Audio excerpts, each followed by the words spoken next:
and welcome back to Invincible Asia. I'm George Clark and this is another episode of VHS Rewind, where today I take a look back at the old UK X rental of the wild but highly entertaining Mafia Vs Ninja.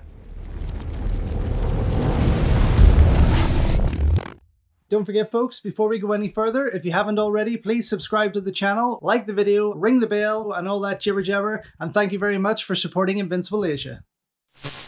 So, made in 1984, although possibly released quite a few years later in the UK, this is the old X rental of the absolutely insane Mafia Vs Ninja, a movie which I just adore. Now, I adore it because I love Alexander Lo Rei. I think he is an incredible and very underrated star of Asian action cinema. Just amazing. And one of the first videos I ever owned in my collection, if not the first, was Ninja USA. I remember my nan picked it up for me. It had no cover on it and it was bought from a market, but because it had the word ninja, she thought I would like it.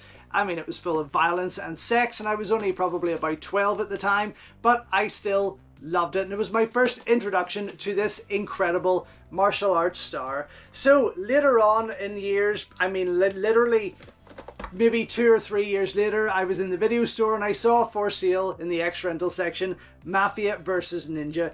Now this is rated 18 for many reasons, as was Ninja USA, but I remember running probably about 10 minutes back down the road to the football club where my dad was in, getting ready to go to the match, and dragging him, like begging and dragging him up to this video store to get this copy of Mafia Vs Ninja for me. It was only £3, but he did it. Thankfully he did it, and this is that exact copy.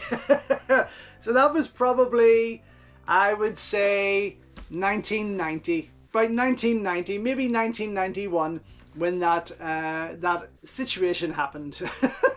Number 73 of my collection. You can see the sticker here. So I already had 72 other titles between Ninja USA, or 71 other titles between Ninja USA and this was number 73 in my collection. So obviously now there's 4,000 and something. I'm not going to number them all now, but it was a joy to get because it was something else. So when you're done watching this, why not head over to Korea Disco, where you can find an incredible selection of Korean VHS movies featuring a wide collection of Hong Kong titles, Hollywood movies and so much more. You'll also find a great selection of K-pop music and memorabilia and plenty of other movie themed goodies.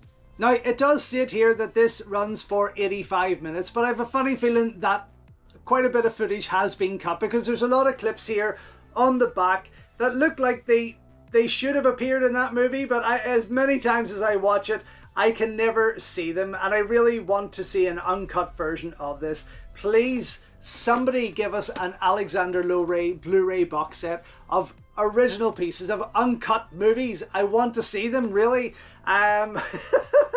But yes, there's a lot of stuff on the back here that really did not appear, which is a damn shame.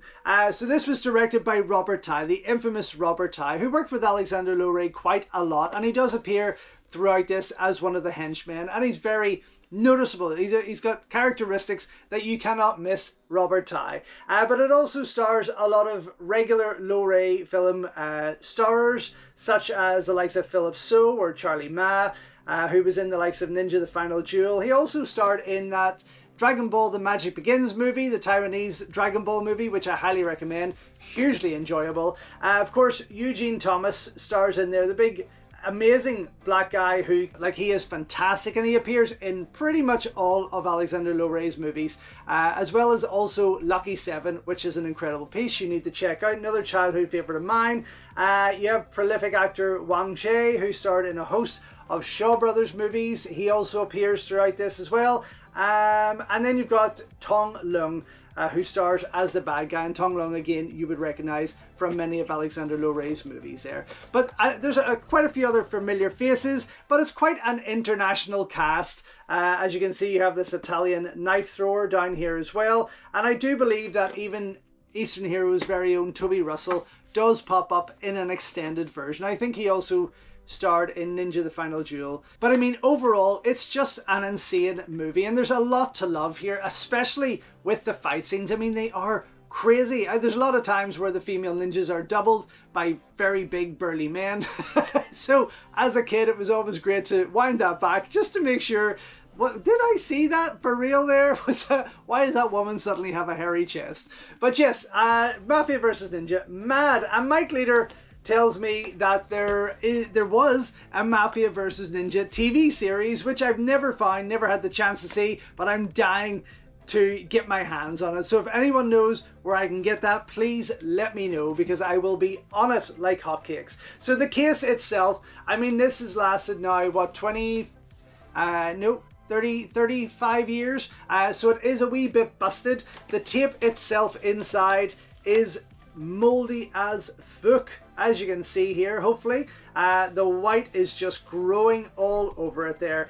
That said, I did put it into the player. I just chanced it to see how it went. And after a bit of a jumpy start, which leads to a trailer for Alice Cooper's bizarre, but I'm really intrigued to see it, bizarre Monster Dog, a horror movie starring Alice Cooper. It looks mental, but then the picture starts to clear, and that's the only trailer before it goes into the movie. And once the movie had started, it was pretty much crystal clear. I didn't have to reach for the tracking button at all there. But the tape does seem to have reached the end of its lifespan there, which is unfortunate. But yes, the case itself, bit of a snap there. That's easily replaced. And the cover isn't too bad. I mean, it is a bit on the edges. It is a wee bit ragged there. But as you can see, it still looks the part. And again, from the Ninja Theatre label, this was a label that put out a host of unrelated martial arts movies. Most of them, yes, had ninja in it, or ninja attached in some respects. But yeah, the Ninja Theatre label, I forgot all about that there until I could see it through this. And on the other side, you can see this is how young I was. So this is not my signature anymore. But I would sign all my covers and videotapes because people were nicking them on me or coming to borrow them and not returning them. But yeah, this is just beautiful. And of course, there's nothing else on the other side, because back then we didn't get spoiled with alternative artwork, books and posters and things like that. We were lucky if we got trailers at the start of these. But still, I mean, for me, it's a fantastic piece. And even though the tape itself is dangerous now to put into my player, because that could completely ruin everything else that I put in afterwards, I'm still not getting rid of this, because it is an important piece for me to have. It brings back a lot of memories of when and how I got it, etc. But I just love it, and I want to see a full uncut version of this in its original language and that TV series. Now, there's a Blu-ray release that would make for a great piece on its own. Anyway, the old X-rental of Mafia vs Ninja. This has been another episode of VHS Rewind. Thank you so much for watching, and again, thank you for all your continued support. It is greatly appreciated. Until next time though, enjoy your Kung Fu, and I'll see you soon. So thank you once again for watching another video here on Invincible Asia. Don't forget you can check out hundreds of others here on the channel. You can also show your continued support by heading over to my new merch store, or by checking out invincibleasia.com, where you can read my full movie reviews, and follow me on Instagram at InvincibleAsia. Until next time though, enjoy your Kung Fu, and I will see you soon.